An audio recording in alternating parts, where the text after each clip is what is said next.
And so even though at the time I was going through a lot of struggles because I was very new to meditation, I didn't have a deep understanding of how my mind worked and how there was a path to suffering that I was taking and how there could be a path to well-being.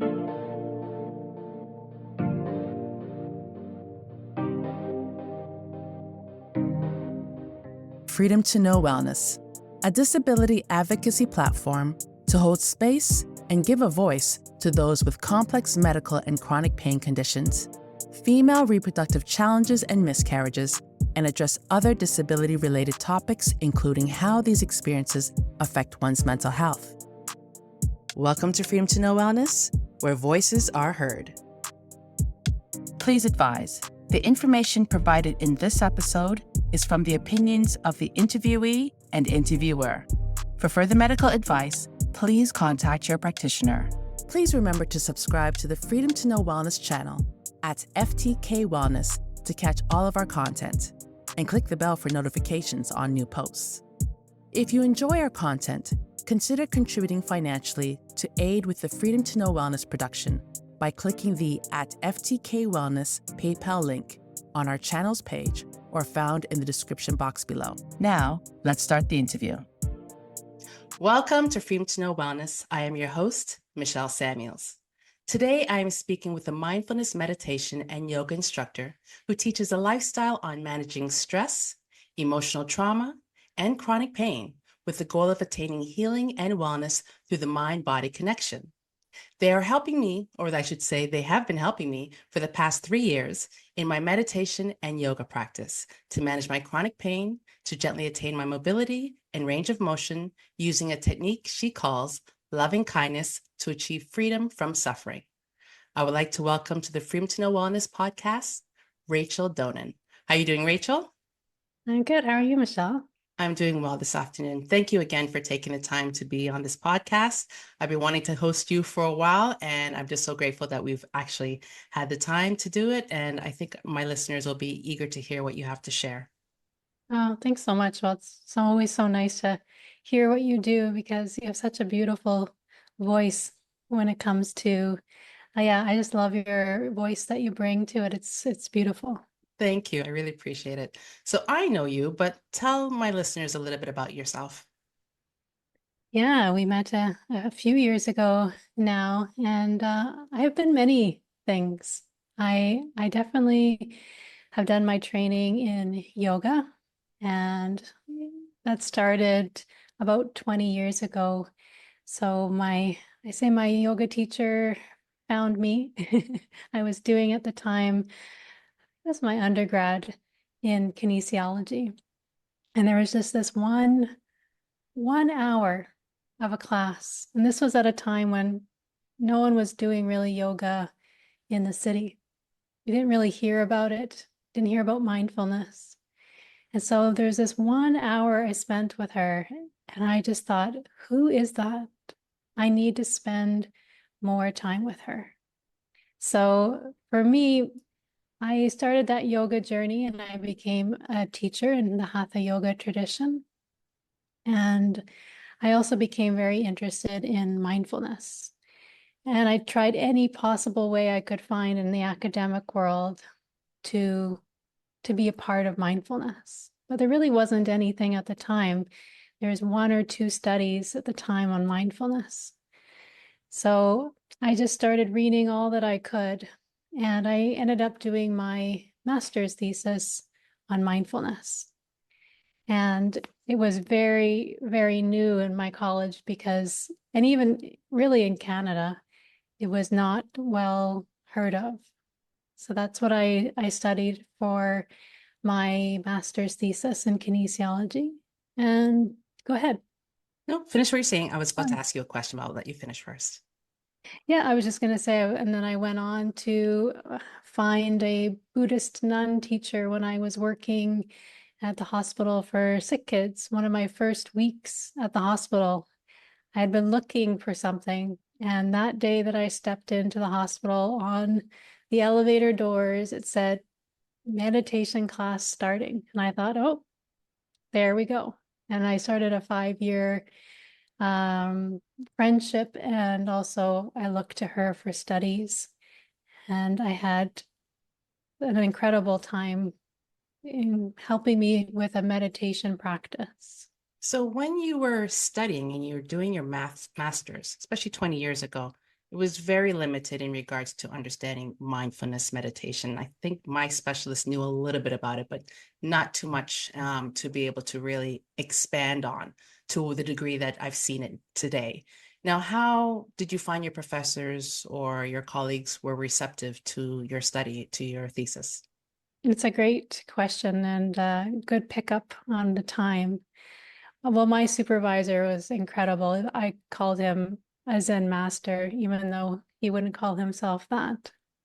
He was so supportive. He wanted us just to have a chance to learn. So he would support us. And so I had incredible support from him. But there was resistance, that's for sure. Mhm. And things I never even thought there would be resistance on. So just the idea that mindfulness could be studied in kinesiology, and not thinking it was only to be studied in, say, psychology. That's how far back it was. It was coming out of a phase of being a college of physical education to being a college of health studies.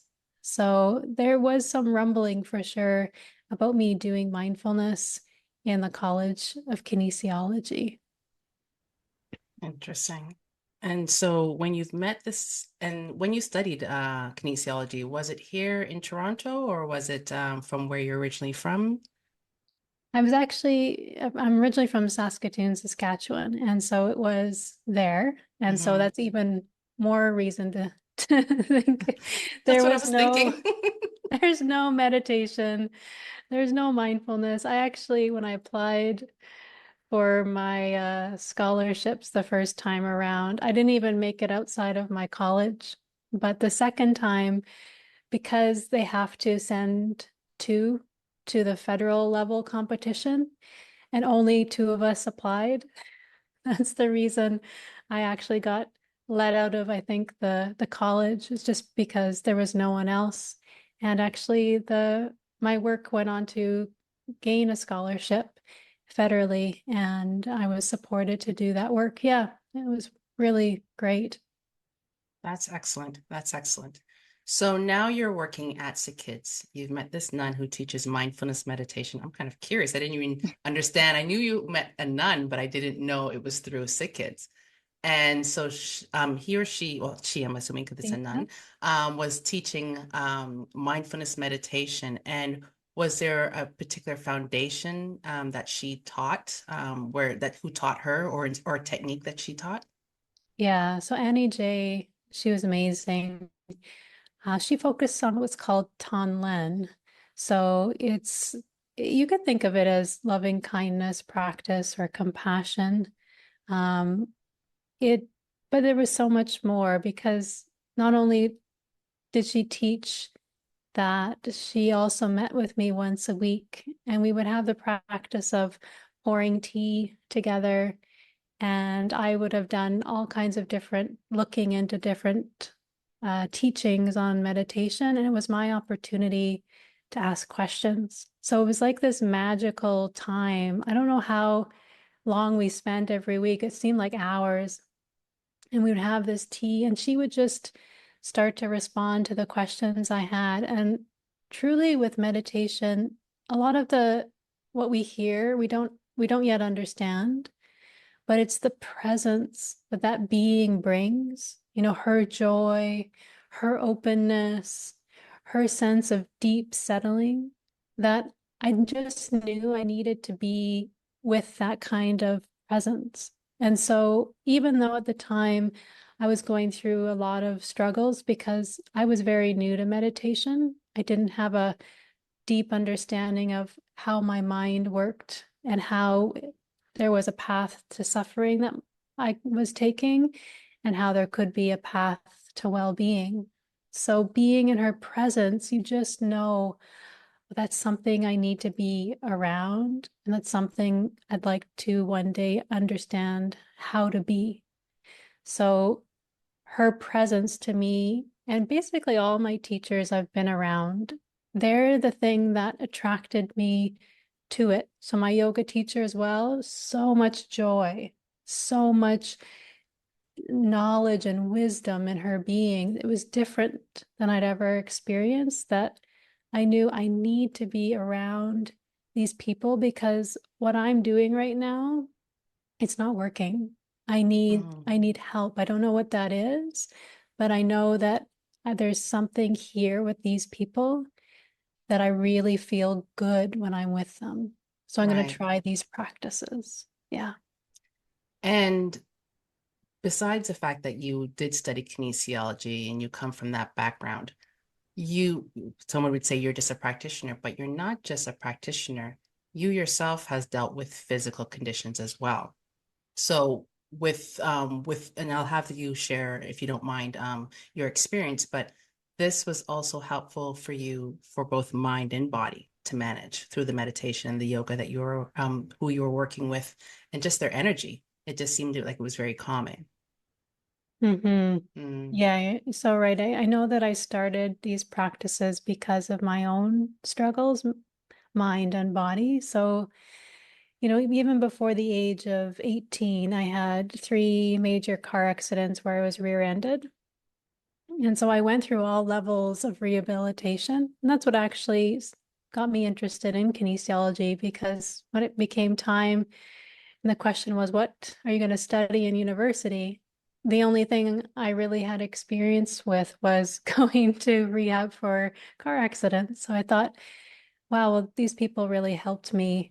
Perhaps I can learn to help people in this way. So I struggled with tremendous like neck pain that eventually went to chronic pain, and of course headaches and sometimes migraines. And it's debilitating when that pain comes on. You just have to know that there's things we won't be able to do in our day. And I didn't know, though, any of the practices. So when it happened, when the pain or, the headache or having to get into a dark room and all that stuff happens, I didn't have a loving kindness practice. So there was no feeling of tremendous love and kindness. It was really survival. It was really just trying to make it through the moment. So it was really tough going through those um, different stages of having whiplash, because I didn't know how to generate that love and kindness that I really needed. And so even before that, so before the car accidents, I had a horrific, since I was the age of 12, period. And so I know we talk about periods and it's just something that happens every month, but it's not like that for many girls and women. And I, from the age of 12, all of a sudden having this thing where you're throwing up, where you're bleeding so much, you feel like you're in a horror film.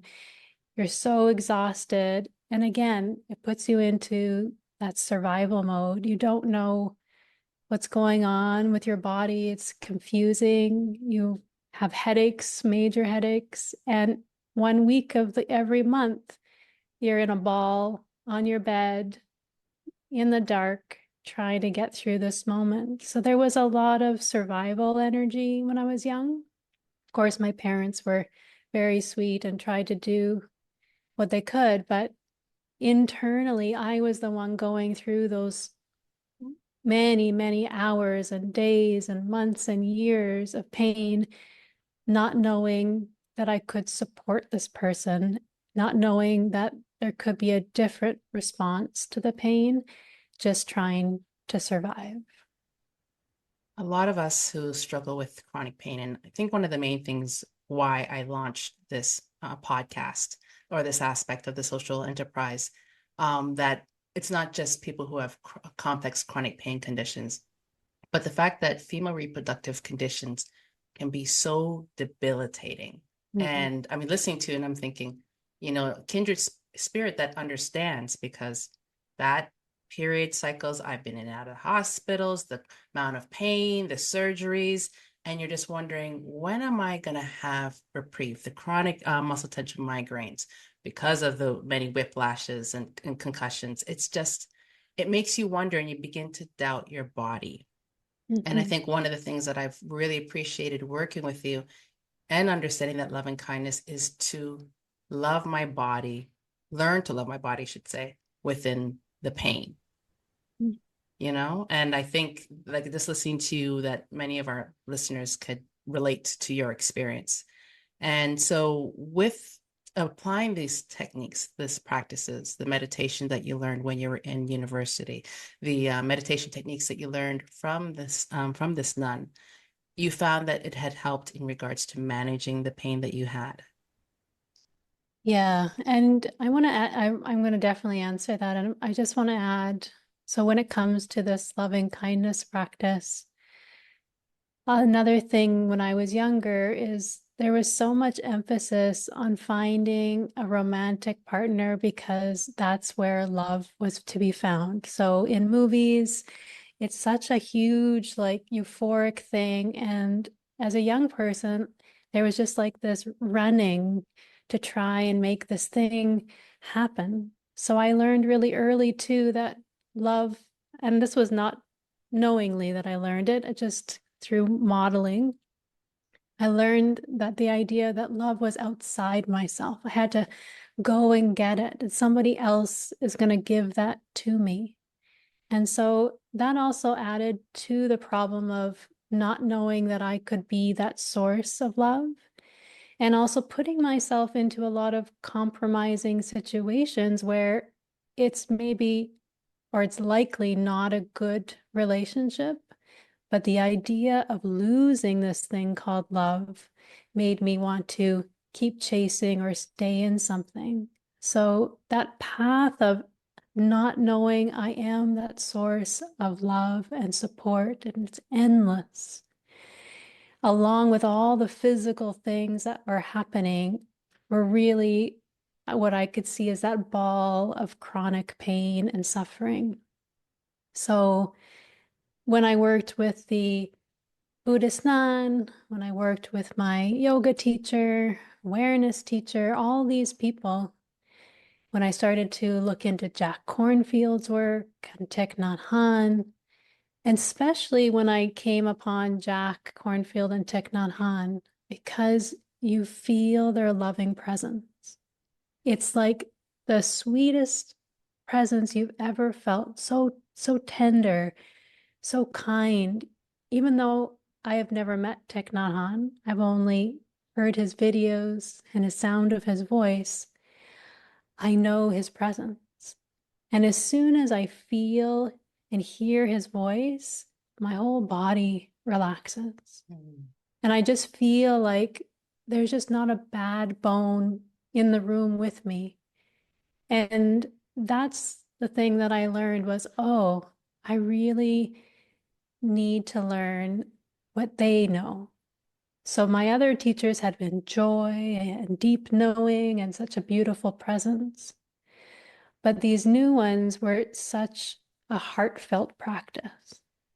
And so that's what I started to learn about is how do I become that voice of love?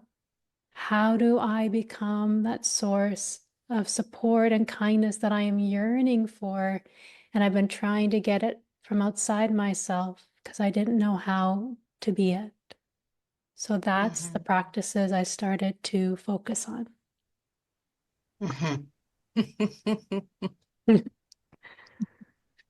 I feel like we're having a Dharma talk right now. And this is actually, it's reminding me in when I'm off track in my thinking, when we're doing meditation, this actually helps me to remember or a great reminder of where my mind needs to be at, that peace, that inner love that we have within ourselves.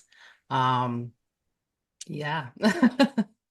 Now, I know in our classes, and to our listeners, Rachel provides individual sessions and she also has group sessions. And the group sessions I found wonderful because Since COVID, I know you used to have group sessions in person, but because of COVID, we've done it online. And that's how I first met you, was in the beginning of COVID. But I found that even though we're doing it online via Zoom, thank God for Zoom, that it still feels like it's a community of us. I can't explain it, but it still feels like it's a community meditating together or doing yoga together, even though it's just me in my living room. Mm. Is that something that you had expected to happen when you decided to were you fearful that that same connection would differ? Or is the, for example, I know you've mentioned a lot about Thich Nhat Hanh, and that he stands out to me in regards to the teaching. And you've never met him, but you've listened to him, you've watched his videos, and you felt that connection. So did you anticipate that same connection that you have through watching Thich Nhat Hanh's videos to have that connection virtually, even though we're no longer in each other's presence? I think it's a great question and insight. I know it makes me think of when I did yoga with my community, with my teacher's community in Saskatoon. Truly, we're spending about an hour and a half together in silence. She's the one that would, speak and do the different teachings. And even though when I think about it, I haven't spoke that much to my fellow yogis and yoginis, Mm. but I knew each and every one of them. So there's something about a different way of connecting that happens through these practices. And it's it just goes beyond anything that has to be done in person. I think as long as we can feel each other's presence and just to even know I'm not alone on this path of peace, that all these other people are here tonight or today because they too have their struggles. And even though I might not talk to them, we have our 5 minutes of chat at the beginning to connect as a community. But even though most of the time is in silence, there's something about, feeling my presence as a teacher and that love that is there. Having that 5 minutes in the beginning where we laugh or we connect or we are there for others who are going through things. And having that same intention, I wish to look after the struggles that are here, and I wish to walk that path of peace. I think that just transcends the needing to be in person, although in person is wonderful. But I never I never really thought about would it be there or wouldn't it be there when I moved fully online. I just knew that I was happy to be all together because really going online allowed us to practice even more together. Because there's no way, say in Toronto, are people going to get through traffic to practice 10 times or 5 times a week together? It's just not going to happen. And so to me, the online actually allowed us to be even more solid of a community because we could get there more often, be there more with each other. And to me, it produced something that was surprising, where it really deepened our practice and dedication to the practices. Exactly. And I just lost my train of thought. I had a specific question in my mind and it just eluded me. Um, Okay. but going back to your experience with chronic pain, basically your entire childhood up until up until maybe your 20s or so, you were, Really, yeah, up to like say the age of 30, 35. okay. So, Yeah. yeah, basically all your life. How long was it until you noticed a difference in your pain reduction? I know a lot of my listeners are going to want to understand that, to say how you're managing the pain, how do you're dealing with it? How do you really know that this will work?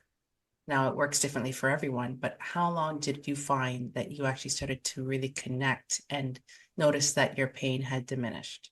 Mm, yeah, so I think there's all these little layers or aha moments. It's kind of like when people think about enlightenment. They think there's this one moment and then poof, then you're enlightened and you stay that way. And I like how other people describe it as there's just these moments of enlightenment or awakening. And the same happens, I think, when it comes to our pain and suffering. All along the way, we're having these breakthroughs. Sometimes we don't even detect them because there's so much pain, so much suffering, but they're happening. So, what I would say is it starts to happen pretty fast because just by being in the room or online with a loving presence, that's therapeutic in itself. So even though we might not pick up, there's a little teeny moment of goodness that I'm feeling, that's part of the helping with the pain and the suffering. So maybe I didn't have all my moments in survival today.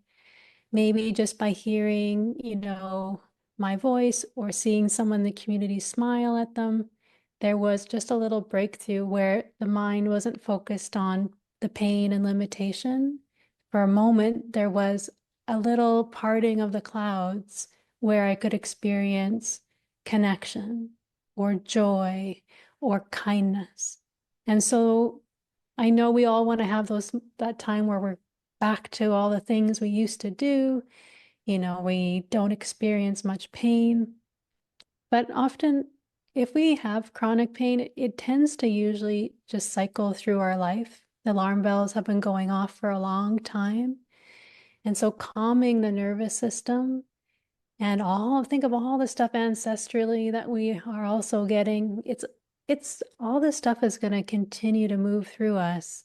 It's just we find more time to experience peace, relaxation, kindness, and those things. So, to the listeners, I would say it can happen right away. Don't be discouraged if you flare again and you've started these practices. It doesn't mean that it's not working.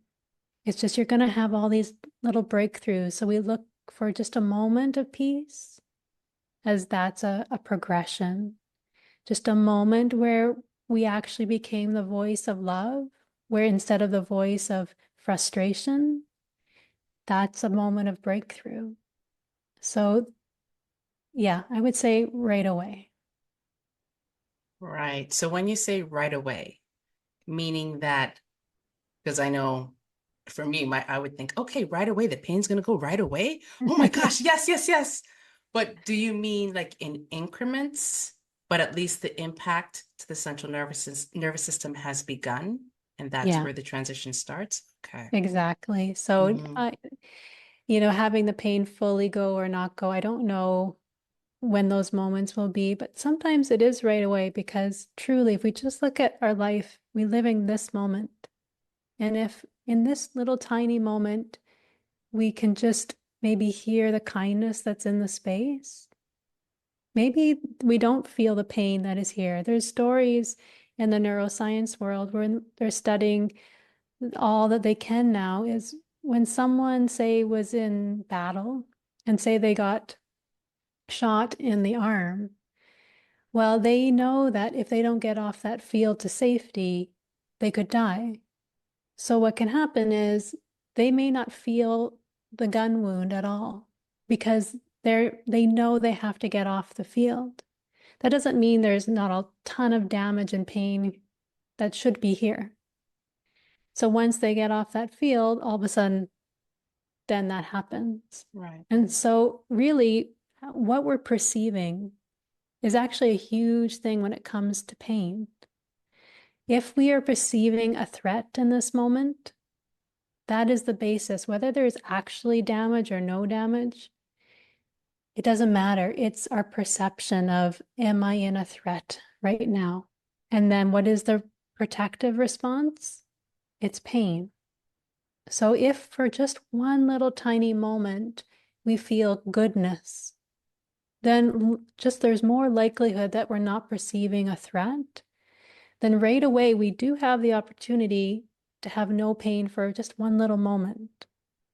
But because we've been perceiving for so long threat, threat, uh-oh, what does this mean? Did I do too much? Did I do too little? Does that mean I'm going to have surgery? Because that has been going on and on, like if I'm this bad now, what's going to happen to me later? They just keep ramping up, that there's so much information in the mind that's saying, uh-oh, that it's likely all our alarm bells in our uh, protective system have really gone down as a threshold. So what used to be a threshold up here to get to pain, when we worry and when we have so many perceptions of threat, that threshold actually goes down. And so just any kind of little thing can set us off into a pain response of protecting. So the more we start to feel safe, the more we start to feel goodness in our body, mind, and heart, those alarm bells, that threshold starts to go back up. And that's why it does take a little bit of time for those big aha moments in pain, because neurologically we have to wait for the threshold to go back up. It's come way down since we've had so much pain and so much perception of the threat is here. So that's why I say it can happen right away, because if we're absent of that feeling of threat, we're feeling kindness and support, we can have that moment where there's no pain or very little, or it's just not as potent. But we do have to wait about at least 6 weeks to get a little bit when it comes to increasing the threshold of having a protective response go back to normal. I know, or I should say, even this understanding that chronic pain becomes a PTSD in itself. Because each thing you do, you're going to do certain things, and then the pain shoots up. And as you said, how long is this going to last? What's going to happen as I get older? And all of these thoughts have gone through my mind in regards to my own personal experience. And with the mindfulness meditation that we've done over the past 3 years, my pain hasn't gone away, but my mind has been able to manage it better. I find that along with the supplements and stuff that I'm taking, but this has helped me when I'm in the worst, sometimes in the throes of a bad flare-up, and I'm breathing through it, and just increment by increment, I could just do that breath and, oh, okay, the pain is easing. And then, okay, I'm feeling it, but no, I'm knowing how to tolerate it more. So my mobility over time has improved, as you know, and the amount of medications, I don't take as much medications as I would daily as before. Sometimes if I'm having a flare up, yeah, you got to come back to the consistent amount, but it's lessened. And I was like, okay, there's something to this. I know I'm doing all that I can diet-wise, supplement-wise, what have you, but I've noticed that I don't have to take as much medication. So there's something to it. I can manage it more, Even right now, I'm in pain, but I can manage it more compared to before. And there's something to this in the meditation and the mindfulness and having that mind-body connection and understanding, what could be creating the pain. Sometimes it's the emotions that's making it worse, instead of the actual physical issue. It could all be various different things. So I understand what you're saying. I definitely understand what you're saying. So within your spiritual, because the mindfulness meditation, it's head knowledge, but it's not just head knowledge, it's your lifestyle. This is how you're living your life daily, minute by minute. And it's not just in regards to your mindfulness teachings and meditations or yoga, but this also incorporates how you eat, how you live. What changes have you made that has impacted you or benefited you? I know not everyone this may work for, but what have you done also to change and to make yourself more healthy, more holistic, more whole? There's that, I think of the two arms, so that there's always that internal one that is happening. Are you thinking of more of like lifestyle as in like diet and that kind of thing? Or does it matter? That's part of it, yes. Okay. Well, just in terms of my journey, there in meditation, there is just a stopping and a deep looking to understand, you know, what is that? How does that work? Is that true? So, for example, say with food, a long time ago when we were kids, we're given sugar and it's so yummy, and we have a sundae or whatever it is, and we think, yum.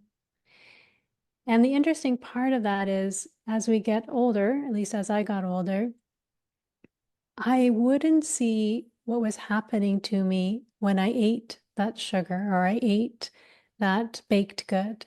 I would just think yum, and then I want to have one. But what was actually happening to me is I would have that sweet, get that little up energy, and then I would crash. And Mm. sometimes my digestion would go off. I'd have to sleep for at least an hour. I was exhausted after I ate that thing. Sometimes my whole day could go off. And so I wasn't actually noticing that what does this thing actually bring? Does it bring wellness? Does it bring goodness? Or is it actually bringing suffering? So this is the hard part of the practice is we have to actually swim upstream a little bit. We have to go against the thing we think is true, that yum feeling or idea. Is it actually true that I like baked goods? And everyone thinks, of course, treat yourself. But when I realized what it was actually bringing me, I was like, And the same happened to me when it came to meat. If I would eat meat, I would have to sleep for half the day to process it. It was just ethically, it was not working in my heart, but I didn't understand that. So it was making me feel guilt or shame. And when I started to just look deeply, what does this actually bring? I knew that I didn't want to eat those things anymore because it just for me, it brought suffering. And I didn't want to make myself suffer anymore. So I cut out meat. I became vegan. I don't eat things like baked goods. I have no caffeine, but it's not because I should. No one said you should do this for your health. I knew those ideas were out there.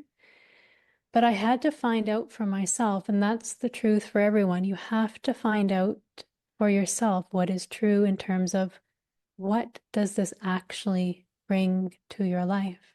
And that's what I think of as lifestyle, truly understanding what does it bring in this moment. And if it just brings suffering, then there can be that aha moment. Oh, I didn't realize that this was bringing me such harm and suffering. I didn't understand, but I understand now. Of course, I don't want to make you suffer. All that stuff. And all of a sudden you're just ready to leave it because you truly understand in your mind and your heart, I don't want to make myself suffer anymore. So yeah. And after that, my energy changed, especially when I went vegan. Like I've never had this much energy. Not that I'm an energetic person, but I used to be so anemic and so on the side of withdrawing from life because of, say, the periods I went through and all the bleeding, that to have this feeling of independence because the energies come back, like your skin changes, so much changes that you realize, wow, I was I just inherited this idea of what you eat, the meat, this kind of stuff, sugar. I didn't have a choice in the beginning, but through this practice of stopping and deep looking, you start to understand, oh yeah, that's not true anymore. I can't keep doing that to myself. And then that goes into even the pain cycle when it comes to, is it true that I'm in danger right now? Is it true that I'm fragile and brittle right now? Is it true that I need to get stronger or better alignment? Is it true that the stiffness is the reason for my pain? So when I used to see people for chronic pain, and I still do, but I used to do a lot of that, we would all have the same story. I need to get stronger. I need better alignment. I'm doing too much. Exercise is hurting me. I'm just broken now. If I'm this bad now, what's going to happen to me? It was amazing to see no matter who you were, if you took away, you know, male, female, if you took away what they did or what they didn't do, the story was the same. And so there was this idea that because of our lack of range of motion and our stiffness, that somehow was hurting my alignment, and that was somehow rubbing on a joint, and that was somehow pressing on a nerve. And it was all these structural things as to why I was in pain. But for most chronic pain, that's usually not the reason for pain. It's that our nervous system for so long has been having this perception that I am not safe.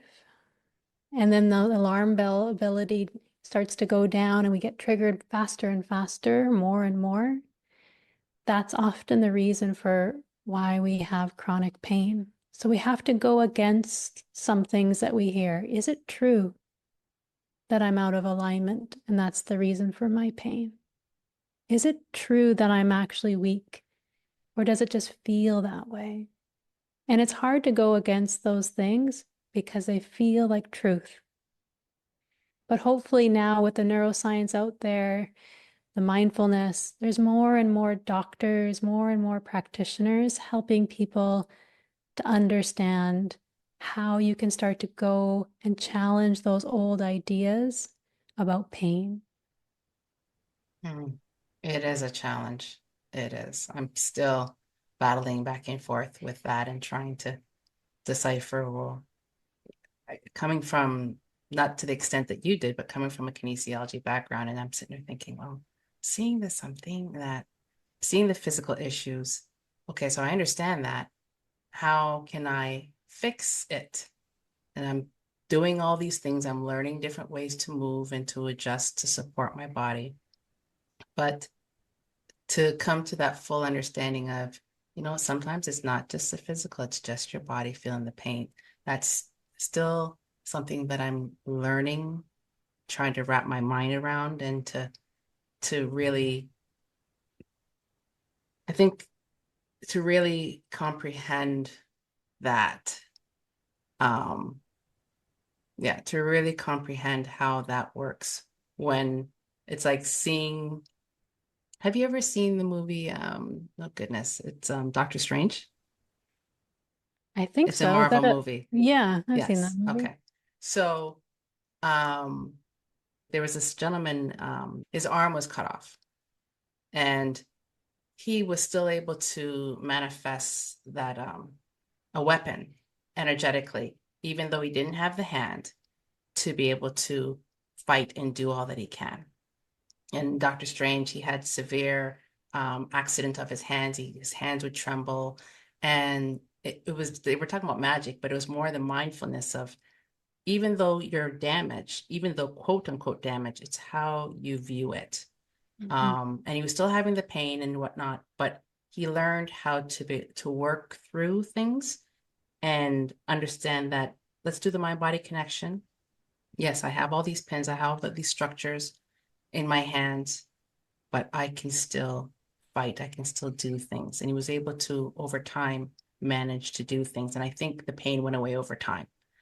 Yeah. I'm still, it's like, I'm just thinking, I'm reading the report and they're showing me all these things. And the doctors are like, yeah, well, this is why you have the pain. And I'm like, okay, so I know this is why I have the pain. So how can I convince the body to no longer have this pain? And it's a battle, because I'm thinking, well, if I cut off that part of the central of that nervous system in my brain, that means I wouldn't have any feeling.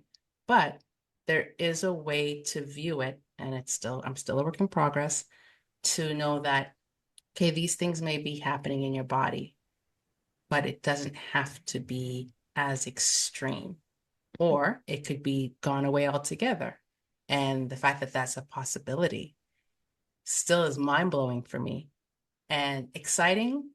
But, and listeners, please, I've made this mistake thinking, yes, I can do it. And when it's not happening, you just beat yourself up. That's not loving kindness. So when I go back to Rachel's class, I'm like, okay, loving kindness, reminding that you can still love your body even while it's in pain. And as things reduce, as I said, my mobility has improved. Some of my medications have reduced. So I'm counting all of those as wins. And to be patient, like for you, it was many years in your adult years that you worked until you said your mid-30s that the pain actually were like, okay, it's gone. It took its time. I had to think back to that. It took time, but you got to that point where you can now do things that you couldn't do before. Like some of the things you've shared. I think like even the wood in your background right there, and you're like, okay, I'm cutting wood, taking my time and picking them up. And as you said beforehand, you couldn't do any of that. You're in way too much pain Yeah. from Yeah, it's amazing. all the back injuries that you've had. So that that still inspires nonetheless. It still inspires. And it is truly a journey. But with your practice as a practitioner, you coach and teach people of all ages, I'm assuming? Well, I wouldn't probably go below high school age. Mm-hmm. Right, right. There's just a specialty that happens with kids that some people are just fantastic with them. Yes, but you said you cover basically say from teenage on up to adults or Yeah. seniors as well. Mhm. And I found like even with your yoga, I'm so used to, and I as people, by the way, listeners, she was also a dancer. So we Rachel and I relate on the whole dancing background as well. But you I've had experiences with other yoga instructors and they really go and they push, but you really take the time for the body, in my experience, to align, to make those adjustments for each individual in the class so that people can really grow in their movement, grow in their strength at their capabilities. I found that. Mm. Did you find that was a journey in learning how to teach in that way? Or is it because of your own personal lived experience? I think it's a combination. You have to be honest. And for me, yes, did I want to do all those big yoga poses? And for sure. But the truth was, you know what? My neck was flaring, or I was in a lot of tension, or I was pushing. And so eventually you get to a place where it's like, you know what? I would just love to be just one breath where I'm standing, or maybe doing the dishes, and that's enough. I don't have to be dancing. I don't have to be doing a yoga pose.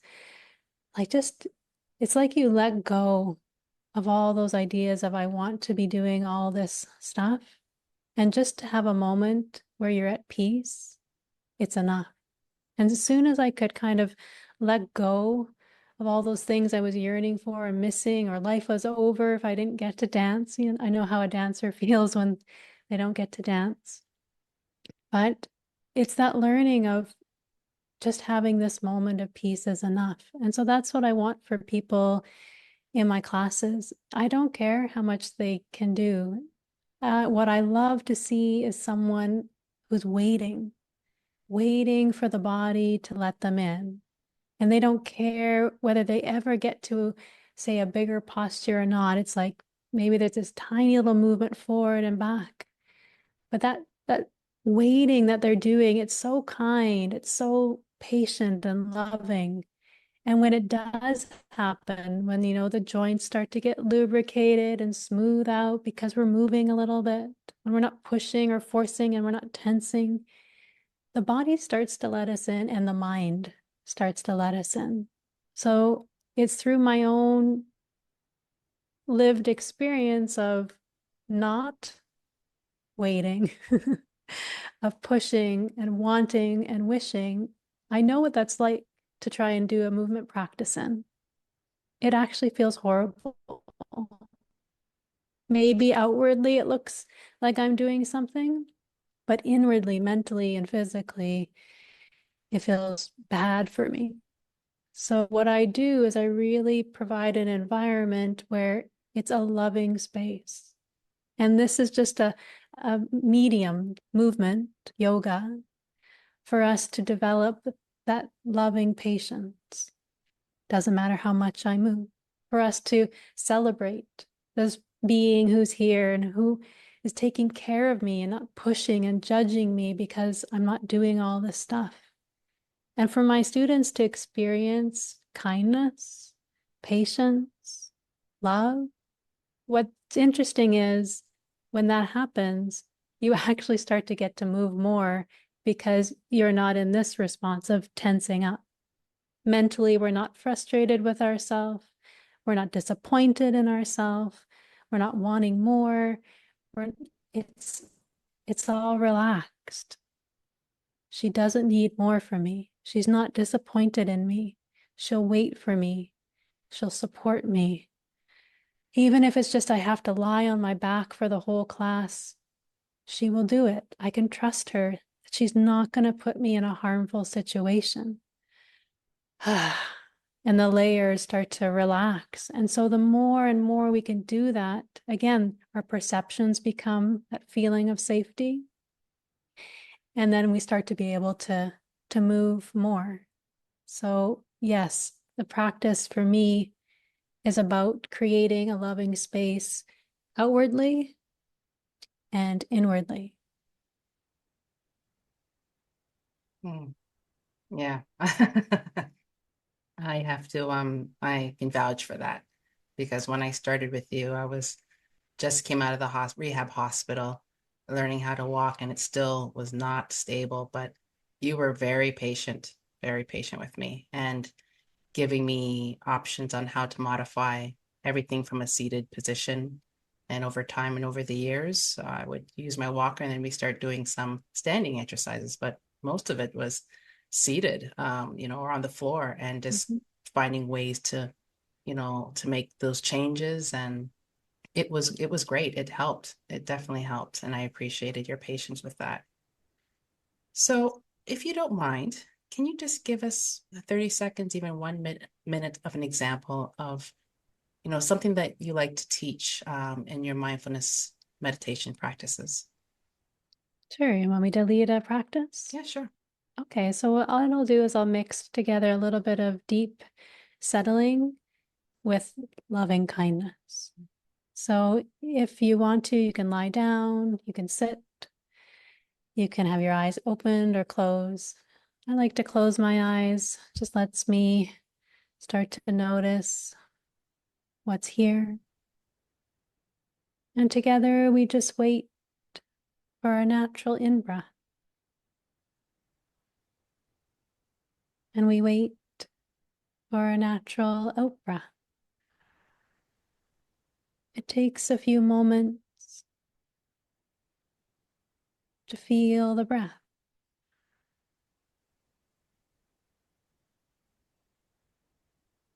We let the weight of the body settle down towards the earth.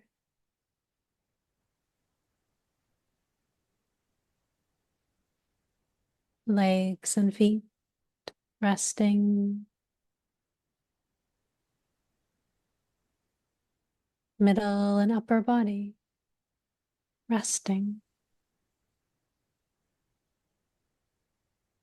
We start to feel that feeling of gravity, the weight of the body.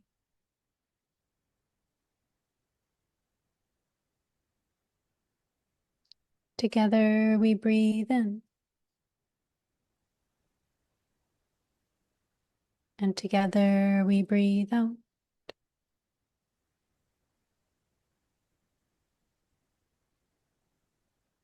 We let our bodies settle onto the earth.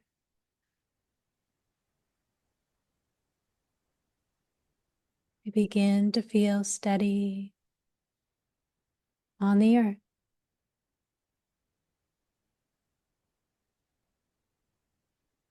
As we breathe together, Know that I will be by your side.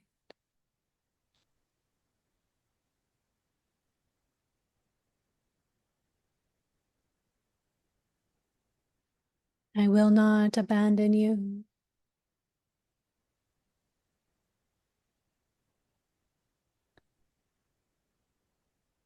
I will wait.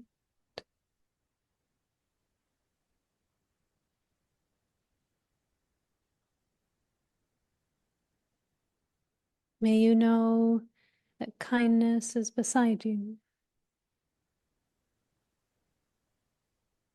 Love and support.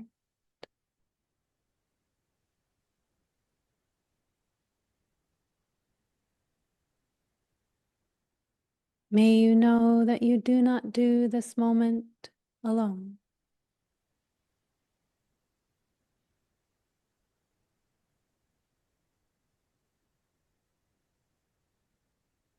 It is together that we breathe in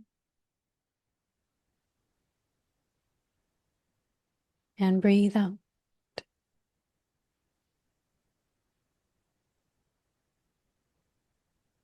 And just starting to let the eyes open, coming back into the space. Thank you so much, Rachel, for that. My pleasure. It was like having a mini session of a lived experience that I have with you in classes, and I'm really appreciative of it. So, Pleasure. where can my listeners find you? You have a website, correct? I do. Probably the easiest way is just to look through Facebook or Instagram or YouTube for Rachel Donen, RachelDonen. You can go to my website, racheldonen.com, and just give me a message, and I'm happy to talk with you about what's going on and just to see if I could be of help. Rachel was referred to me by my physiatrist, or I was referred to her by my physiatrist. And so she works with practitioners as well. So if you ever need them to connect with her, she also does that. Well, I want to thank you again, Rachel, for being on the Freedom to Know Wellness podcast. I think everything you shared today was very valuable and very beneficial to the listeners, even to myself.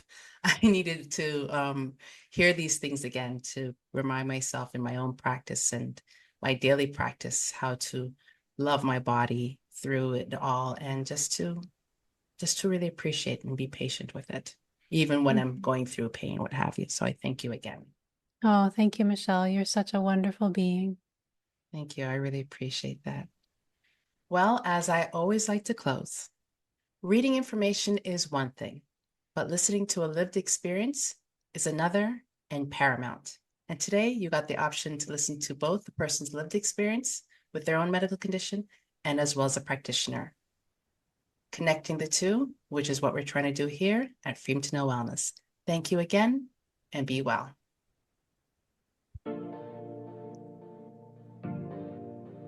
Thank you for listening to this episode. To have your voice heard on Freedom to Know Wellness, email us at info@freedomtoknowwellness.ca. For content like this and more, subscribe to the Freedom to Know Wellness blog at freedomtoknowwellness@substack.com.